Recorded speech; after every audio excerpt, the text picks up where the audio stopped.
In today's video, I'm going to teach you how to add and configure effects on a track in BandLab.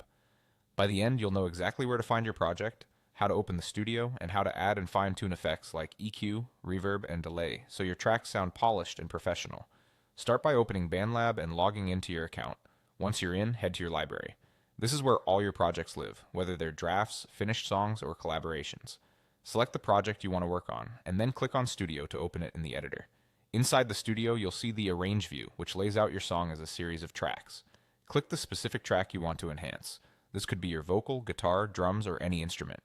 Selecting the track ensures the effects you add will apply to that one part of the mix rather than the whole project. Next, open the Effects panel. Look toward the bottom left and click the FX icon. This reveals the effects chain for the selected track. If it's empty, don't worry, that just means you're starting fresh. To add an effect, click the plus Add Effect button. You'll see categories such as EQ, reverb, delay, and more. EQ, or equalization, shapes the tone by boosting or cutting certain frequencies. Reverb adds a sense of space, making a vocal feel like it's in a room or a hall. Delay creates echoes that can add depth or rhythmic interest. Dynamics effects, like compressors, help control loud and soft parts for a more even sound. Choose the effect you want, and it will appear in your chain. Now it's time to configure the effects using the on-screen knobs, sliders, and switches. Move one control at a time and listen to how your track changes.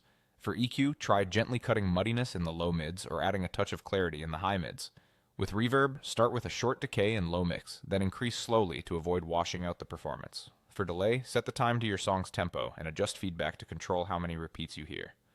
Many effects include a wet bar dry mix. Use it to blend the processed signal with the original so you keep clarity while adding character. As you tweak, watch your levels to avoid clipping and make small adjustments rather than big jumps. Subtle changes often stack up to a more professional result. That's it. Your track now has thoughtfully chosen effects, configured to enhance, not overpower your mix.